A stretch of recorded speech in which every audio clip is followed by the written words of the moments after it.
ഇന്ന് നമ്മൾ ഇവിടെ ഫിക്സ് ചെയ്തിട്ടുള്ള ഒണക്സ് മാർബിളിനെ കുറിച്ചാണ് പറയാൻ പോകുന്നത്. വളരെ റെയർ ആയിട്ടാണ് ഈ ഒണക്സ് മാർബിൾ ആളുകൾ വാങ്ങിക്കാറ്. അതിന് കാരണം മറ്റുള്ള മാർബിളിനേക്കാൾ ഒരുപാട് വില കൂടുതൽ ഒണക്സിന് ഉള്ളത് കൊണ്ടാണ്. അത് മാത്രമല്ല, സാധാരണ മാർബിൾ വിരിക്കുന്നത് പോലെ എല്ലായിടത്തും ഈ മാർബിൾ വിരിക്കാറില്ല.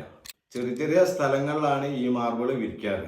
ഉദാഹരണമായിട്ട് പറയുകയാണെന്നുണ്ടെങ്കിൽ നമ്മൾ വാഷ് ചെയ്യുന്ന കൗണ്ടർ ടോപ്പ് നമുക്ക് ഈ ഒണക്സിൽ ചെയ്യാം. പിന്നെ നമ്മുടെ വീടിന്റെ ഇന്റീരിയറിന്റെ ഭാഗമായിട്ടും നമുക്ക് ഒണക്സ് ചെറിയ ചെറിയ ഭാഗങ്ങളിൽ ഹൈലൈറ്റ് ചെയ്ത് ചെയ്യാൻ പറ്റുന്നതാണ്. വാൾ ക്ലാഡിംഗ് ആയിട്ട് ബാത്റൂമിൽ ചെയ്യുന്നുണ്ട്, അതേപോലെ തന്നെ നമ്മളെ കിച്ചന്റെ കൗണ്ടർ ടോപ്പിൽ ചെയ്യുന്നുണ്ട്, TV യൂണിറ്റ് വരുന്ന ഭാഗത്ത് ഹൈലൈറ്റ് ചെയ്ത് ചെയ്യുന്നുണ്ട്. ഇവിടെ ഇപ്പൊ നമ്മൾ വാൾ ക്ലാഡിങ്ങിലായിട്ട് ചെയ്തിട്ടുള്ളതാണ് ഈ ഒണക്സ്.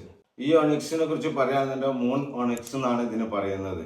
അൺകണ്ടീഷണൽ ഗ്രെയിൻസ് ഉള്ള മാർബിൾ ആണ് ഒണക്സ്. അതുകൊണ്ട് തന്നെ അതിന്റെ ബാക്കിൽ LED ലൈറ്റ് കൊടുത്തിട്ടുണ്ടെങ്കിൽ നല്ല വെളിച്ചം വന്നു കഴിഞ്ഞിട്ടുണ്ടെങ്കിൽ കാണാൻ നല്ല ഭംഗിയായിരിക്കും. അതുകൊണ്ടാണ് ഇതൊരു ട്രാൻസ്പെറന്റ് മാർബിൾ ആയിട്ട് എല്ലാവരും ഉപയോഗിക്കുന്നത്.